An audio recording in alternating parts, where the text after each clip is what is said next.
He resigned Friday after a chorus of voices, including many Democrats, called for Shinseki to be shown the door. On Friday, President Obama accepted Shinseki's resignation, and he named his deputy secretary, Sloan D. Gibson, as the interim replacement. House Speaker John Boehner says the move is not enough. General Shinseki has dedicated his life to our country, and we thank him for his service. His resignation, though, does not absolve the president of his responsibility to step in and make things right for our veterans. Business as usual cannot continue. Joining me now is Chairman of the House Committee on Veterans Affairs, Jeff Miller, Congressman from Florida, and by full disclosure, happens to be my congressman. Congressman, it's great to have you here today. Thank you. Yesterday, Eric Shinseki resigned. I think that did not come as a big surprise to anybody. The first big thing that happens is a replacement, an interim, Sloan Gibson. Good idea, good man, good future there? Somebody needed to move into the position quickly. Sloan has not been at the department very long, but he is a good man, and I think that he can, at least in this interim period, start the process that needs to be done. There is a lot of confidence that needs to be restored into the Department of Veterans Affairs. I think Sloan can get that started, and I talked with him shortly after the president made his announcement.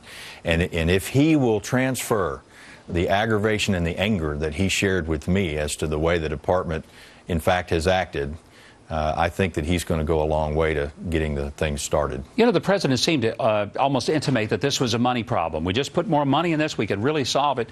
But I think others have suggested this isn't a money issue, it's a management issue. From your perspective, tell me what you think really has to be done. Governor, I agree. I mean, it is mismanagement and manipulation. If it was a money issue, this problem would have been solved a long time ago. I mean, we have given record amounts of money over the last decade to the Department of Veterans Affairs. When I came to Congress, the budget was around $60 billion. It's now $150 billion annually. A lot of that is for health care. Over a third of the budget goes to the provision of health care to veterans. And I don't believe President Obama would be running around the country telling people that he had been giving record amounts of money if it wasn't enough. And they are already going to carry over almost $500 million in health care dollars into the next fiscal year, which makes it all that much more egregious that veterans had to stand in line. Is it possible that we could, even on an emergency basis, give veterans a voucher that they could take into the private health care system, go to hospitals that aren't VA hospitals, and get the treatment that they need and deserve, and do that until the systemic problems of the VA are fixed? That's exactly what needs to be done. All hands on deck. Anybody that's standing in line to get health care at the VA should be able to go out on a fee basis process. And what's really bad, Governor, is the department has had the ability to do this. They've had the money to do that. They didn't need anything. I mean, only in this administration would they make somebody resign that was already retiring in 30 days, and then also tout the fact that they're doing something that they should have already been doing. So yes, allowing veterans to immediately go out that have been waiting in line to receive their health care in non-VA facilities, I think, is a very important first step. You know, the president acted like that he really regretted taking the secretary's resignation, but the secretary apparently didn't know he was going to resign early yesterday morning. When he went and made a speech, he gave no indication.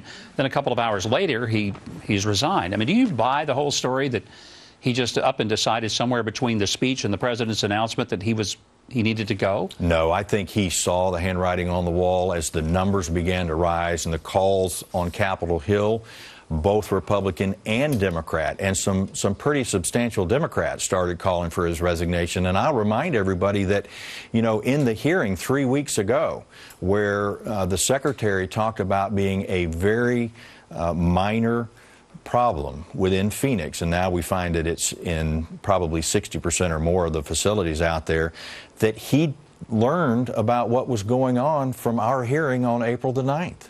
Do you think there's a problem in people at the top of organizations? They don't go down to the bottom of the organization and walk the halls and listen to people and ask tough questions and say to them, look, you can tell me anything you want. Nobody's going to get you in trouble for this. I want to know what's really going on here. Apparently that never happened. Well, and you know, as somebody that had 4 stars on their shoulder, that had honorable service to this country, and everybody has said that from top to bottom, you would have thought that he would have understood that you have to get out into the field and see what the line personnel are doing and not just rely on those mid-level managers and those people in the central office to tell you the truth. And unfortunately, that's exactly what happened. The bureaucrats within the system chose not to give him the bad news, chose to cook the books, and unfortunately, the secretary was the one that took the first hit in a process that's going to be a long process, and I would predict that a lot of people are going to lose their jobs over this. Congressman, we learned this weekend that the White House has issued a statement. Sergeant Bo Bergdahl has been released from an Afghanistan prison. That's good news, and we're happy about that. But in order to get that, 5 detainees from Gitmo had to be released. What's your reaction to the announcement? Well, I would say this. I participated in Rolling Thunder last weekend, and Bo Bergdahl flags and paraphernalia and bracelets were all over the folks that were there saying, don't forget, this guy is still being held as a prisoner of war.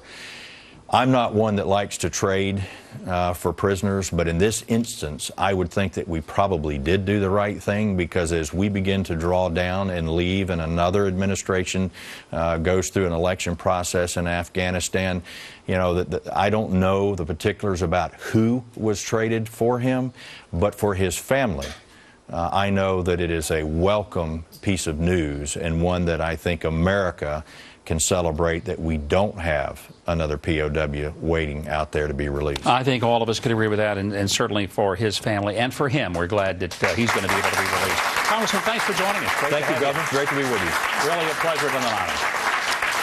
Well, is Justina Pelletier close?